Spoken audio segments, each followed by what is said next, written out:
What happens when a gas giant gets too close to its star? It dies, a slow, agonizing death that lasts billions of years.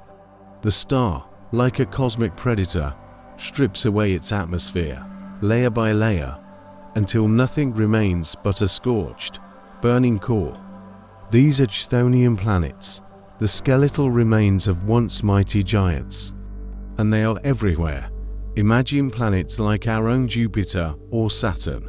They're massive, hundreds of times bigger than Earth, and made almost entirely of hydrogen and helium gas. Buried deep inside, they have a small, rocky, or metallic core. On Jupiter, that core is only about the size of Earth, but it's surrounded by thousands upon thousands of kilometers of swirling gas. But what if Jupiter wasn't so far away from the Sun? What if it orbited just a few million kilometers from its searing heat? The Sun's fury would be unimaginable. At that distance, temperatures would soar to thousands of degrees. The outer layers of Jupiter's atmosphere would heat up, expand, and begin to bleed away into space. This relentless process is called atmospheric stripping. The star's intense radiation bombards the planet's upper atmosphere.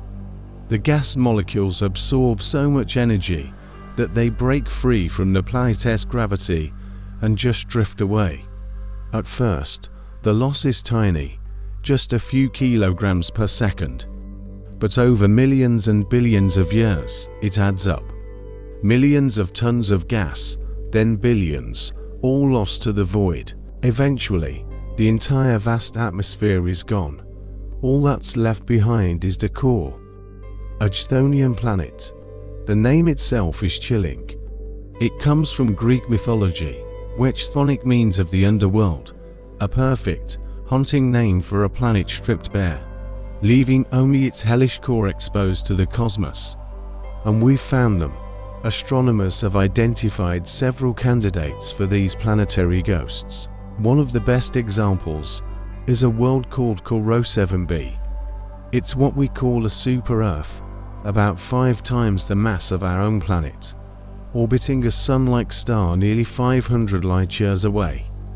But scientists are pretty sure it wasn't always a super-Earth.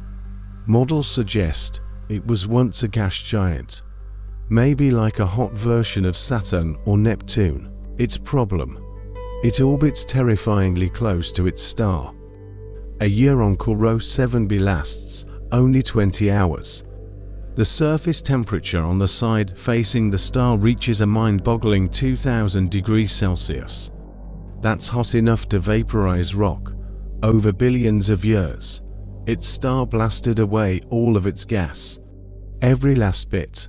Now, only the naked core remains. Kepler 10b is another one. It's a rocky planet, about 3 times the mass of Earth, also whipping around its star every 20 hours. Scientists are convinced it was once a much larger gas giant, but its atmosphere was burned away by the relentless stellar radiation. So, what would it be like to stand on a Chthonian planet? Let's imagine it. First, the heat. The day side of corot 7b is a true hellscape. There are no continents or mountains, just oceans of molten rock, rivers of lava. The surface itself glows a menacing red-orange from the sheer heat. Look up, and the sky isn't blue, it's pitch black. There's no atmosphere to scatter light. There's just a star. It wouldn't look like our sun. It would be a colossal, blinding, inescapable orb, taking up a huge portion of the sky. You wouldn't even cast a shadow, because the light and heat would be coming from everywhere at once. There's no wind, no weather, no hope of relief. Just an endless, searing, oppressive heat. Now, what about the night side? Because these planets are tidally locked, one side always faces the star, and the other side is trapped in eternal darkness. On the night side, things are different. It's cooler, but still completely uninhabitable. The molten rock solidifies, but the surface temperature is still hundreds of degrees. And because it never sees the light of its star, the night side is perpetually dark. A frozen wasteland compared to the inferno on the other side. But here's the most terrifying part. Chthonian planets are not dead. Not really. They are still being destroyed.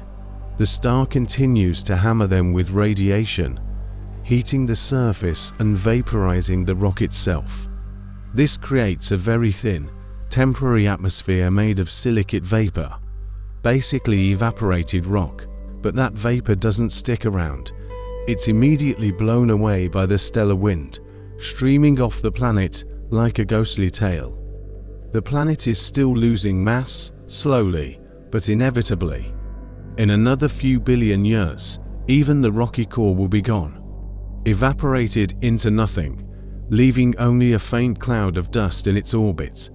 And the star will just keep shining on, completely unbothered. The existence of Chthonian planets raises a haunting question. How many gas giants have we already lost? Here in our solar system, Jupiter and Saturn are in safe, distant orbits.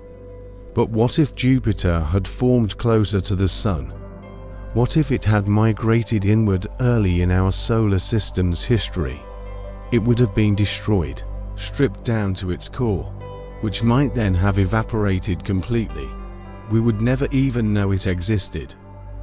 How many of the super-Earths we see are actually Chthonian planets? How many worlds that were once as majestic as Jupiter have been erased from the cosmos? These planets are a cosmic warning. They show us what happens when orbits go wrong, when planets form too close to their star or migrate too far inward. The star doesn't care. It doesn't discriminate. It takes what it wants and leaves nothing but ruins in its wake. There's something deeply unsettling about Chthonian planets. They aren't destroyed in some quick, violent catastrophe like a collision or a supernova. Their death is slow, methodical. It happens over billions of years, layer by layer, atom by atom, a gradual, inescapable decay. If you were there, you would watch it happen in agonizing slow motion. You'd see the atmosphere thin out, the skies turn from cloudy to clear to black. You'd watch the star grow brighter and hotter in the sky until there was nothing left to protect you. Just the raw, naked core, baking under an unforgiving sun, forever. This is the slow death of worlds, a silent testament to the raw power of the universe. Thanks for joining us to gaze into the cosmic abyss. Until next time, keep watching the dark.